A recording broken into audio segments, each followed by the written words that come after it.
പണം വരും പോകും, പ്രണയം വരും പോകും, ഉറക്കം വരും. നമസ്കാരം, സന്തോഷ് പണ്ഡിറ്റ് ഷോയ്ക്ക് സ്വാഗതം. ഇന്ന് നമ്മൾ ഡിസ്കസ് ചെയ്യാൻ പോകുന്നത് സന്തോഷ് സാറിൻ്റെ പുതിയ പ്രോജക്റ്റുകളെ കുറിച്ചാണ്. പറയൂ സർ, ഇന്ന് സാറിൻ്റെ പുതിയ പ്രോജക്റ്റുകൾ എന്തൊക്കെയാണ്? ഞാനിപ്പോൾ 2 സിനിമയുടെ ഷൂട്ടിംഗാണ് നടക്കുന്നത്.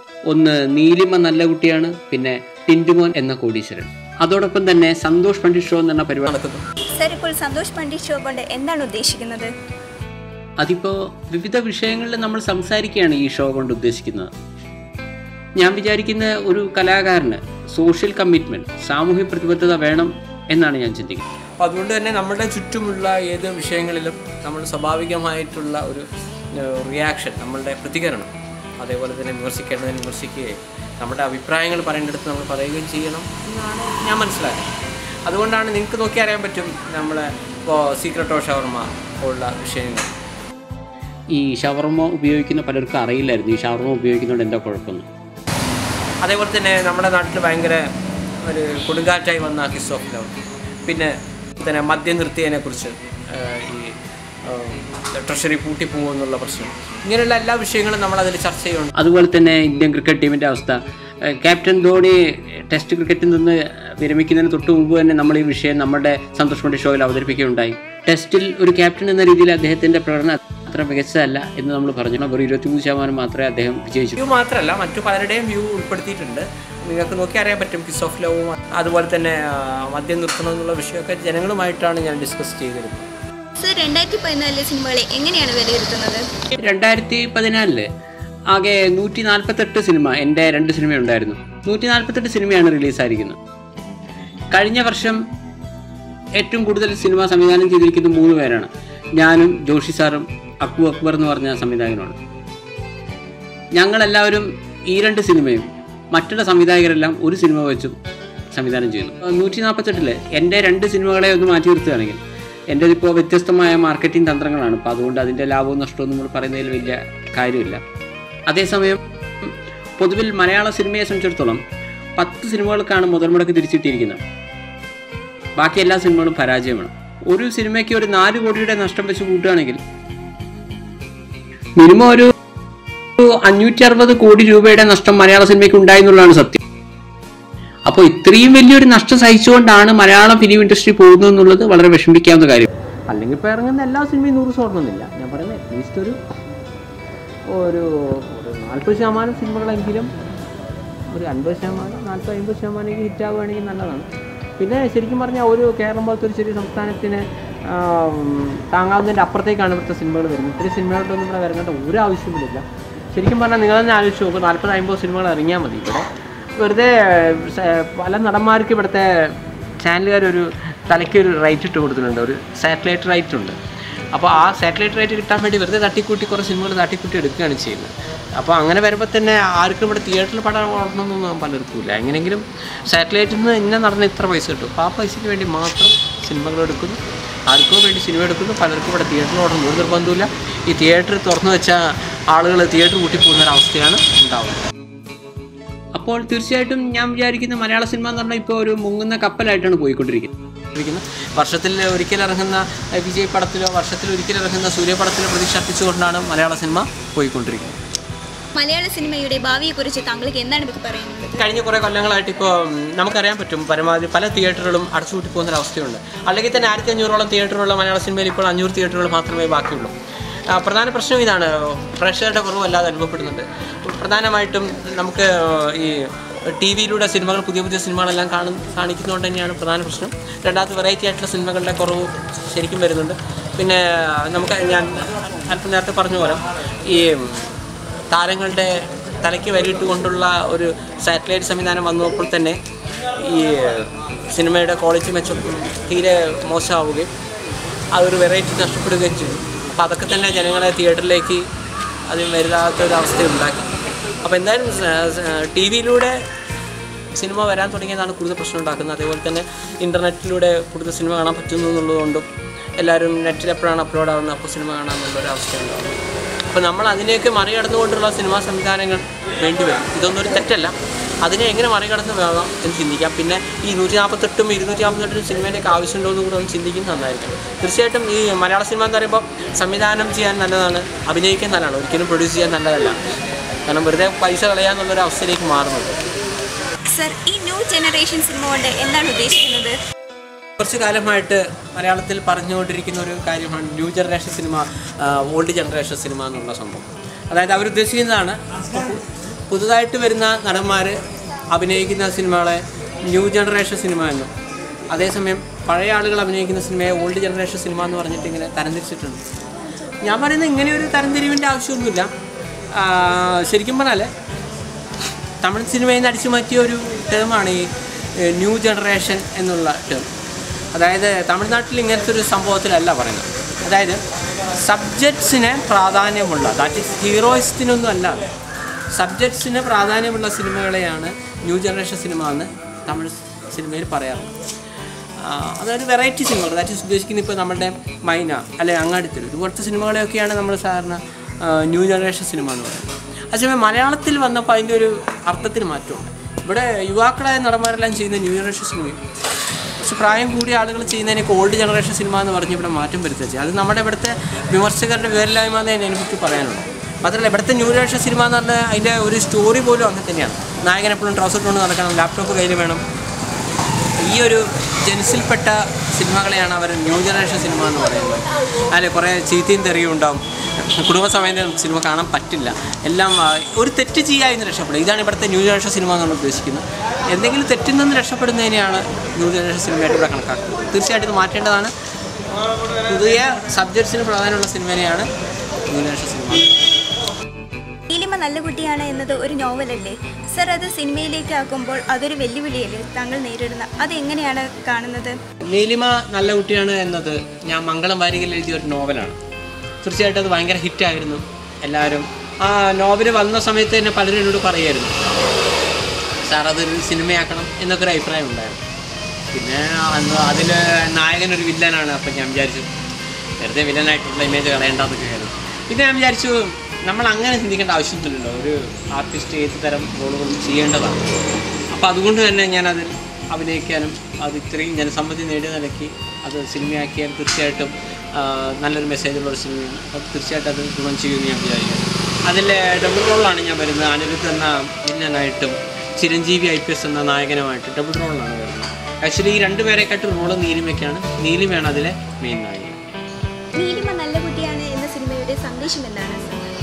നീലിമ നല്ല കുട്ടിയാണ് എന്ന് പറഞ്ഞ സിനിമയുടെ സന്ദേശം ഞാൻ ഉദ്ദേശിക്കുന്നത്, ഇപ്പോൾ ഒരാൾ ഒരിക്കൽ മോശമായ, അല്ലെങ്കിൽ മോശമെന്നല്ല,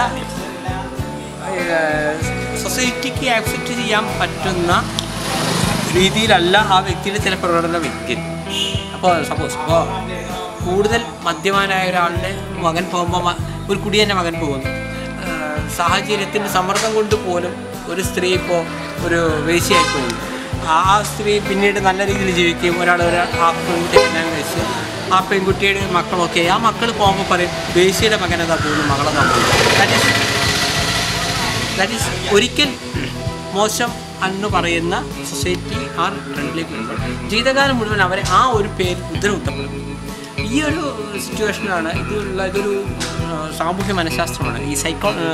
ഈ സോഷ്യൽ സൈക്കോളജി ബേസ്ഡ് ആയിട്ടാണ് ഈ നീലിമ നല്ല കുട്ടിയാണെന്ന് പറഞ്ഞ സിനിമ. ടിൻറ്റുമോൻ എന്ന കോടീശ്വരൻ എന്ന സിനിമയിലെ പണം വരും പോകും സോങ്ങിനെ കുറിച്ച് താങ്കൾക്ക് എന്താണ് പറയുന്നത്? ഈ ടിൻറ്റുമോൻ എന്ന കോടീശ്വരൻ എന്ന സിനിമയിലെ ഇപ്പോൾ പണം വരും പോകും, പ്രണയം വരും പോകും, ഉറക്കം വരും പക്ഷെ പോകില്ല എന്നുള്ള കാണാൻ ഭയങ്കര സൂപ്പർ ഹിറ്റായിട്ടാണ് പോയിരിക്കുന്നത്. അതിലെ ഗൂഗിളിലൊക്കെ തന്നെ അതിൻ്റെ റെക്കോർഡായിട്ടാണ് അതിൻ്റെ സോങ്സ് പോകുന്നത്. അതുപോലെ തന്നെ അത് കോൾ ട്യൂൺ ആക്കാനും പലർക്കും താല്പര്യമുണ്ട്. ഒരുപാട് പേര് കോൾ ട്യൂൺ ആക്കി കഴിഞ്ഞു. ഇനിയും താല്പര്യമുള്ളവർ കോൾ ട്യൂൺ ആക്കാവുന്നതാണ്. പ്രണയം വരും ഒരു പുതുമ അതിൽ ഫീൽ ചെയ്യുന്നുണ്ട് തീർച്ചയായിട്ടും. ഒരു JCയുടെ മുകളിലാണ് നായകനും നായികയൊക്കെ ഡാൻസ് ചെയ്യുന്നത്. അതിലെ 8 ഗാനങ്ങളുണ്ട്. മറ്റുള്ള ഗാനങ്ങളും സൂപ്പർ ഹിറ്റാവുമെന്ന് ഞാൻ വിചാരിക്കും. അതിലെ രണ്ടാമത്തെ ഗാനം ഇപ്പോൾ താഴ്വര മണത്തരി എന്നുള്ള അതിലെ ഒരു ഗാനം ഭയങ്കര സൂപ്പറായിട്ടാണ് പോയിക്കൊണ്ടിരിക്കുന്നത്.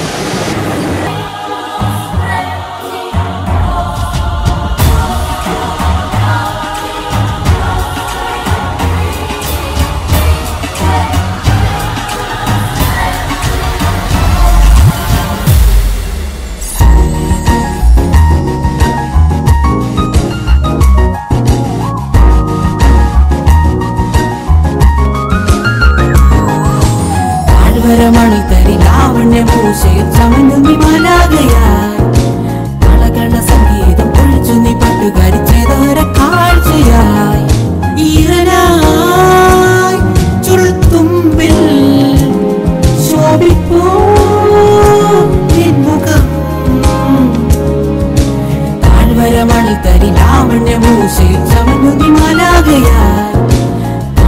ടിൻറ്റുമോൻ എന്ന കോടീശ്വരൻ എന്ന സിനിമയിലെ സന്ദേശം എന്താണ് സർ? തീർച്ചയായിട്ടും എൻ്റെ എല്ലാ സിനിമയിലും ഒരു മെസ്സേജ് ഓറിയൻറ്റഡ് ആയിട്ടാണ് പോകുന്നത്. ഇപ്പോൾ ടിൻറ്റുമോൻ എന്ന കോടീശ്വരൻ എന്ന സിനിമയിലെ മെസ്സേജ് ഞാൻ വിചാരിക്കുന്നത് പലപ്പോഴും വലിയ മെസ്സേജ് എന്നല്ലെങ്കിലും അല്പം വിദ്യാഭ്യാസം ഉണ്ട് എന്നൊരൊറ്റ കാരണം കൊണ്ട് ഒരു ജോലിയും ചെയ്യാത്ത കുറേ ആളുകൾ, മീൻസ് ഈ ചെയ്യുകയാണെങ്കിൽ മിനിമം കളക്ടർ ഉദ്യോഗമായി ചെയ്യും എന്ന് പറയുന്നത് ചെറിയ ജോലികളൊന്നും ഇവർക്ക് വലിയ ജോലിയായി ഇവർ കണക്കാക്കും. ഇങ്ങനെ അതായത് ഇപ്പോൾ ഞാൻ പറയുന്നത് ഇപ്പോൾ തെങ്ങുകയറ്റത്തിന് ആളില്ല, അല്ലെങ്കിൽ ഇപ്പോൾ നമ്മൾ ആശാരിപ്പണി, ഇതുപോലുള്ള പല കൃഷിപ്പണി, ഇതുപോലുള്ള ജോലികളൊക്കെ എന്തൊരു മോശമായിട്ടാണ് മലയാളികൾ കണക്കാക്കുന്നത്. ഞാൻ പറഞ്ഞ അങ്ങനെയല്ല, നമുക്ക് വിദ്യാഭ്യാസം ഉണ്ട് എന്നുള്ളത് മറ്റുള്ള ജോലികൾ ചെയ്യാതിരിക്കേണ്ട ആവശ്യമില്ല. വൈറ്റ് കളർ ജോബ് മാത്രമേ ചെയ്യൂ എന്നുള്ള ഒരു ദുരഭിമാനം നമ്മൾ മാറ്റണം. ഏത് ജോലി ചെയ്യണമെന്നാണ് ഞാൻ പറയുന്നത്. ഞാനതിൽ പറയുന്ന കറക്റ്റ് പോയിന്റ് ഇതാണ്. ഇപ്പോൾ എറണാകുളം പോലത്തെ ഒരു ജില്ലയിൽ പോലും നമുക്ക് നോക്കിയാൽ അറിയാൻ പറ്റും 4 ലക്ഷത്തോളം അന്യ സംസ്ഥാന തൊഴിലാളികൾക്ക് ജോലിയുണ്ട്. അതേസമയം അതിൻ്റെ പകുതിയോളം നമ്മളുടെ ആളുകൾക്ക് ജോലിയില്ല. കാരണം നമ്മൾ അത്തരം ജോലികളൊന്നും നമുക്ക് ചെയ്യാൻ പറ്റില്ല, ജസ്റ്റ് ബിക്കോസ് നമുക്ക് 100% സാക്ഷരതയുണ്ട്. അപ്പോൾ ഈ 100% സാക്ഷരത എന്ന് പറഞ്ഞ് ഗുണത്തേക്കാൾ കൂടുതൽ ദോഷമായിട്ടല്ലേ വന്നിരിക്കുന്നതെന്നുള്ളത് ഈ സിനിമയിലൂടെ ഞാൻ ഡിസ്കസ് ചെയ്യും. സർക്കാർ ജോലി രാജിവെച്ചു എന്ന് കേട്ടത് ശരിയാണോ? തീർച്ചയായിട്ടും എനിക്ക് സർക്കാർ ജോലിയുള്ളത് പലർക്കും അറിയില്ലെന്ന് തോന്നുന്നു. എനിക്ക് തോന്നുന്നു കഴിഞ്ഞ ലോക്സഭാ ഇലക്ഷന് ഞാൻ ഇലക്ഷൻ ഓഫീസറായി പോയപ്പോഴാണ് പലർക്കും ഞാൻ ഉദ്യോഗസ്ഥനാണെന്ന് മനസ്സിലാക്കിയത്.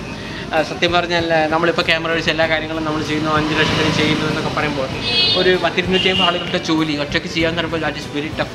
സോ എനിക്ക് ശരിക്കും പറഞ്ഞാൽ ഇതിനുള്ള ഒരു സമയം കിട്ടുന്നില്ല എന്നുള്ളതാണ് സത്യം. അപ്പോൾ അതുകൊണ്ട് ഞാൻ അങ്ങ് ജോലി ഉപേക്ഷിക്കണ്ടേ. പലരും എന്നോട് പറഞ്ഞു നിങ്ങൾ കുറച്ച് ദിവസം ലീവ് എടുത്താൽ പോരെ, ജോലി നിലനിർത്തിക്കൂടെ എന്നൊക്കെ പറഞ്ഞു. പക്ഷെ ഞാൻ പറയുന്നത് വെച്ചാൽ ഇപ്പോൾ ഞാൻ ശരിക്കും പറഞ്ഞാൽ 2 തോണിയിലും കാലിടാതെ ജോലി മാന്യമായി രാജിവെച്ചുകൊണ്ട് വേറൊരാൾക്കൊരു ജോലി കിട്ടി എന്നുള്ളത് നല്ലതല്ലേ. ഞാൻ അങ്ങനെയാണ് ആലോചിക്കുന്നത്. അതുകൊണ്ടാണ് ഞാൻ ജോലി രാജിവെച്ചത്. മലയാളി ഹൗസ് എന്ന പ്രോഗ്രാമിൽ താങ്കൾക്ക് നല്ലൊരു ഇമേജാണ് കിട്ടിയിരുന്നത്.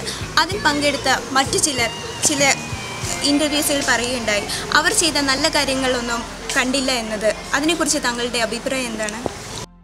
മലയാളി ഹൗസിൽ തങ്ങൾ ചെയ്ത നല്ല കാര്യങ്ങളൊന്നും കാണിച്ചില്ല എന്ന് പറഞ്ഞ് പല കണ്ടസ്റ്റൻസും കരയുന്ന ഒരു സംഭവം കേൾക്കണ്ടേ. ഞാൻ മനസ്സിലാക്കിയെടുത്തോളം നമ്മളെന്താണ് ചെയ്യുന്നത് അതാണ് അവിടെ കാണിച്ചിരിക്കുന്നത്. പിന്നെ വ്യക്തിപരമായിട്ട് എന്നെ സംബന്ധിച്ചോളം ഞാൻ നല്ലത് ചെയ്യുക ചീത്ത ചെയ്യുക അങ്ങനെയൊന്നുമില്ല. നമ്മൾ ചെയ്തിട്ടാലും കണക്ക് തന്നെയാണ്.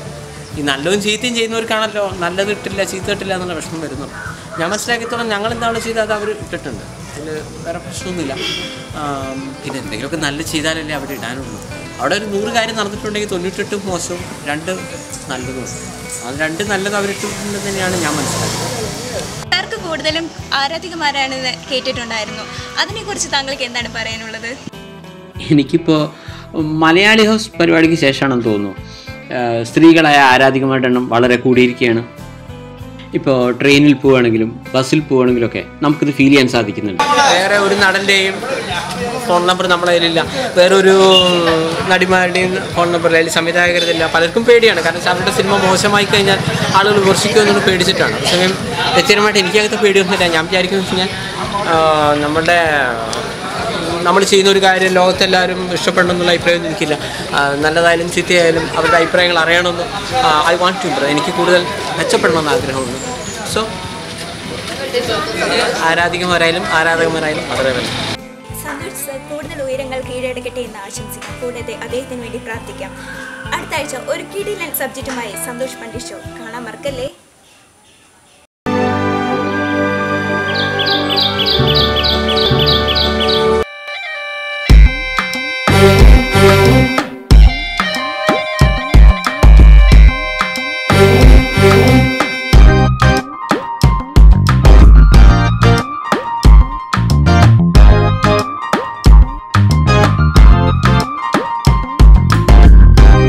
മഴയിൽ നിന്റെ മുടിയഴകിൽ കള്ളമൊഴിയെ എന്നെ കനിയണമേ.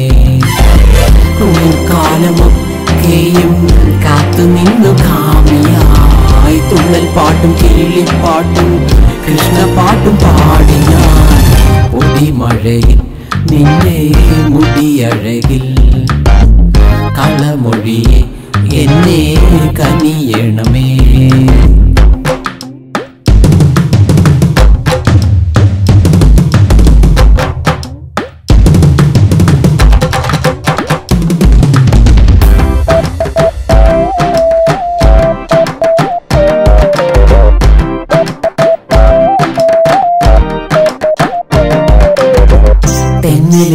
ചിന്നിച്ചിതറി നിന്റെ കൂന്തളങ്ങൾ പാലൊത്ത പുഞ്ചിരിയായി നീ അരികെ വന്നണഞ്ഞു.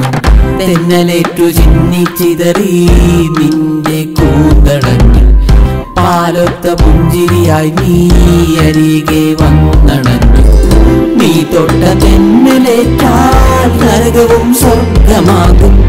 നീ കേട്ട പാട്ടു കേട്ടാൽ വേനലും ശൈത്യമാകും. ദർശിനി പ്രിയദർശിനി ദർശിനി ദർശിനി പ്രിയദർശിനി ദർശിനി. പൊടിമഴയിൽ നിന്റെ മുടിയഴകിൽ കള്ളമൊഴിയെ എന്നെ കനിയണമേ.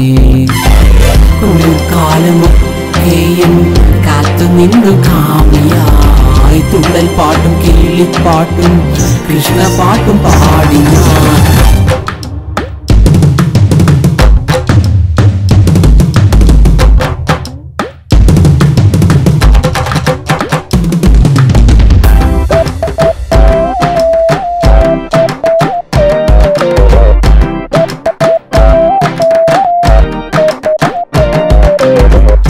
നിൻ കണ്ണിലെൻ സൂര്യൻ ഉദിച്ചു മെല്ലെ മെല്ലെ.